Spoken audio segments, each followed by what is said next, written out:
Garbage Man does something that makes silent millionaire's daughter speak her first word.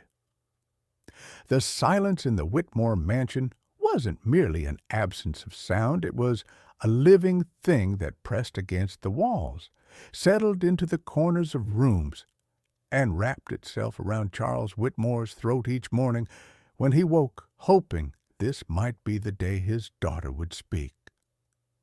Emma was 6 years old, a wisp of a girl with dark curls that caught the light streaming through the floor-to-ceiling windows of their estate. Her vocal cords were perfect, the doctors assured them, her hearing flawless, her intelligence remarkable. Yet no word had ever passed her lips, not mama, not papa, not even the simple babbling that should have filled her infancy. Charles had built an empire that scraped the sky, conquered markets that lesser men feared to enter, but he could not coax a single syllable from his own child. The irony wasn't lost on him as he stood in his mahogany-paneled office, staring at architectural plans while his daughter's laughter, beautiful but wordless, drifted up from the garden below. Margaret's grief had carved permanent shadows beneath her eyes. She moved through their vast home like a ghost, her footsteps echoing in rooms that should have been filled with the chatter of childhood. One night, as rain drummed against their bedroom windows, she pressed her face into Charles's shoulder and whispered, "She doesn't even call me Mama, Charles. Do you know what it feels like to carry a child for 9 months, to count her fingers and toes, to dream of her first word, and have it never come?"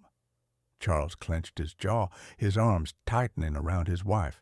He had no answer because the truth was too raw. He knew exactly how it felt. Every morning he searched Emma's face for some sign, some breakthrough.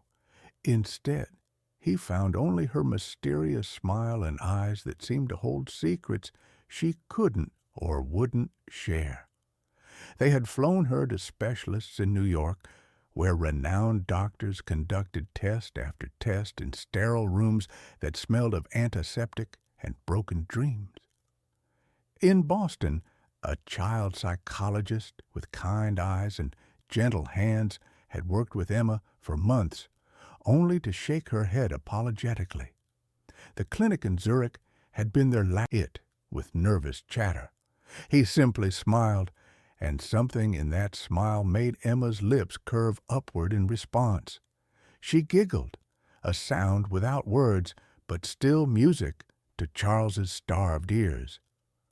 "Emma!" Charles called, his hands flying to his head. Don't bother him. Come back here." But Emma didn't move. She tilted her head, captivated by this stranger in a way that 6 years of expensive specialists had never managed to achieve. The garbage man set down his bag with deliberate care and tapped it gently. "You know what this is?" he asked, his voice soft as velvet. "It's heavy, like when you carry too many secrets." Emma's eyes widened, fixed on his face. "But if you open it up and let it out, it feels lighter." Margaret appeared at Charles's side, her fingers digging into his arm. "Charles, he's talking to her." "She doesn't respond," Charles said tersely. "No one can reach her." But Margaret shook her head, wonder creeping into her voice. "Look, she's listening." And she was. Emma hung on every word, her small body leaning forward as if drawn by an invisible thread. The pattern repeated itself each morning. The rumble of the garbage truck became Emma's alarm clock, sending her racing to the gate with an eagerness that broke her parents' hearts and mended them simultaneously. She never spoke, but she bloomed in Daniel's presence, pointing at his dirt-smeared gloves, clapping when he hoisted heavy bins with practiced ease, her entire being radiating a joy they'd rarely seen. One morning, Margaret approached the man who had become the bright spot in her daughter's silent world. "I don't even know your name." "Daniel," he replied simply. "Daniel Hayes." Charles stepped forward, his businessman's instincts prickling. "Listen, Mr. Hayes, we appreciate your kindness, but my daughter needs professionals, not small talk from strangers." Daniel's shrug was philosophical, accepting. Maybe she just needs someone who doesn't expect anything. He turned back to Emma, crouching low. "Hey, Princess, guess what? Yesterday I saw a cat jump right into one of my bins. Scared me half to death." Emma's silent laughter transformed her face, made her glow like sunlight through stained glass. She clutched her pink dress, her whole body shaking with mirth. Margaret pressed her hand to her mouth. "Charles, she never reacts like this." Charles could only stare, his certainties crumbling like sand castles at high tide. Weeks dissolved into a new rhythm. Daniel became the fixed point around which Emma's mornings revolved. He spun tales of his route, funny encounters with escaped pets, the silly songs he sang while working, stories about his old dog who used to ride along in the truck. Emma absorbed every word, sometimes miming back by pretending to lift invisible bags, other times rewarding his jokes with enthusiastic applause. She began leaving offerings by the gate, crayon drawings of stick figures, dandelions picked from the carefully manicured lawn, even her favorite marble, a blue sphere that caught light like a captured piece of sky. Daniel treated each gift as if it were a precious artifact, studying Emma's artwork with the seriousness of a museum curator. One morning, Charles found himself whispering to Margaret, "This is insane. 6 years of silence, and she's bonding with a garbage man." Margaret's voice cracked like thin ice. "Do you realize how many nights I've prayed for anything? For her to connect with someone, anyone? I don't care who he is. Look at her, Charles. She's alive with him." It was true. Emma leaned close to Daniel during their morning conversations, her lips sometimes moving as if forming words that couldn't quite break free. Though no sound emerged, hope flickered to life in Charles's chest, a dangerous, beautiful thing he hadn't dared nurture in years. That evening, Margaret sat on the edge of Emma's bed, brushing tangles from their daughter's dark hair. "Do you think we've been doing this all wrong?" she whispered. Charles sank into the chair beside the bed, suddenly feeling every one of his 42 years. "We've been treating her like a problem to solve instead of a little girl who needs to feel safe." The words hung between them, heavy with implications neither was quite ready to face. The next morning, Charles did something unprecedented. He powered down his phone, ignored his waiting chauffeur, and walked Emma to the gate himself. Her small hand in his felt warm, alive, real, in a way his business dealings never managed to be. When Daniel arrived, Charles didn't retreat into his shell of authority and suspicion. Instead, he nodded. "Morning." Daniel raised an eyebrow, clearly surprised. "Morning, Mr. Whitmore." Emma released her father's hand and skipped toward Daniel, who crouched with practiced ease. "Princess, guess what? I nearly lost my glove in a bin today. Thought I'd be digging through garbage all morning." Emma clapped, her silent giggles spilling into the morning air like scattered diamonds. Charles watched with growing amazement, then surprised himself by stepping forward and crouching beside Daniel. "Emma, do you know I almost lost my tie once? Got it stuck in a revolving door at the hotel." Emma froze, her eyes darting between her father and the man who had somehow unlocked a door no one else could find. Then she giggled again, and Charles felt something warm and unfamiliar bloom in his chest. "Maybe I should tell her more stories," he murmured, the realization hitting him like a physical blow. "Maybe, because I never told her any." The days that followed brought subtle but profound changes. Charles began reading to Emma not because he believed it would cure her silence, but because he wanted to see her face light up at the funny parts.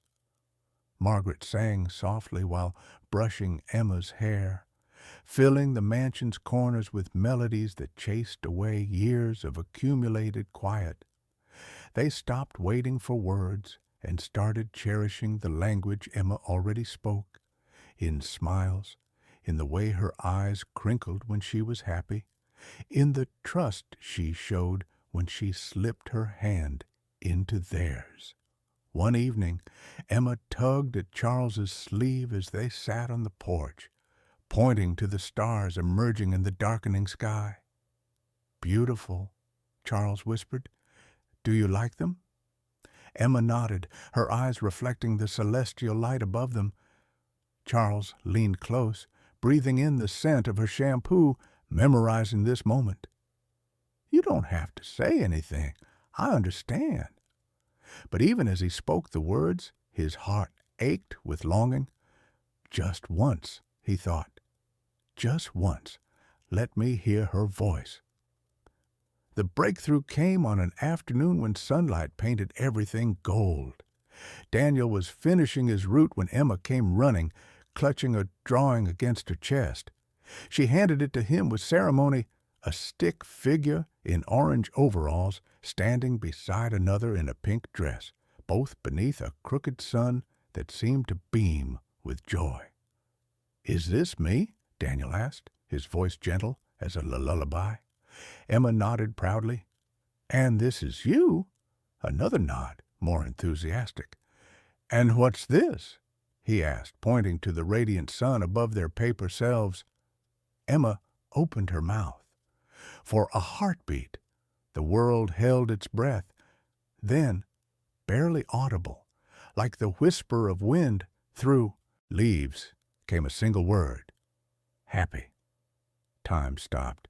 Charles felt his knees buckle, felt tears blur his vision as 6 years of silence shattered like glass. "Emma," he choked, did you just—" Daniel didn't flinch, didn't make a fuss that might frighten her back into silence. He simply smiled with quiet satisfaction. "That's right, Princess. Happy." "Happy," Emma repeated, stronger this time, tasting the word like something sweet and new. Charles pressed his hands to his face, his shoulders shaking. "Thank you, God. Thank you." From that moment, everything shifted. Emma didn't suddenly become chatty. Her words came slowly, shyly, like spring flowers pushing through winter earth. Sometimes weeks passed with only a single new sound gracing their home, but every whisper was a miracle, every syllable a victory. Charles learned to measure success differently. No longer did he count achievements in contracts signed or deals closed. Instead, he treasured the evening Emma's lips formed "Mama," and his heart nearly burst when, 2 days later, she whispered "Papa," while he tucked her into bed. One night, as Emma drifted toward sleep, Margaret smoothed the covers and whispered, "I used to pray for her first word. Now I think I'll pray she never stops smiling like this." Charles kissed his daughter's forehead, tasting salt from his own tears. "She doesn't need to fill this house with words. She already filled it with life." Margaret squeezed his hand in the darkness. "And maybe we needed to change, not her."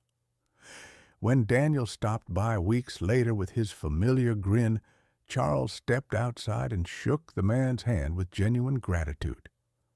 "You gave us something no amount of money could buy," Charles said. "Not words, hope. Thank you." Daniel's smile was modest, knowing. "All I did was listen." As the garbage truck rumbled away, Charles watched his daughter twirl barefoot on their manicured lawn, her arms outstretched to catch the afternoon breeze. She wasn't broken. She had never been broken.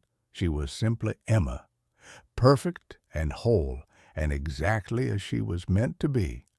For the first time in years, Charles felt lighter than any business triumph had ever made him. He whispered to himself, watching her spin in the golden light, "Sadness will always be there, but right now, happiness is louder."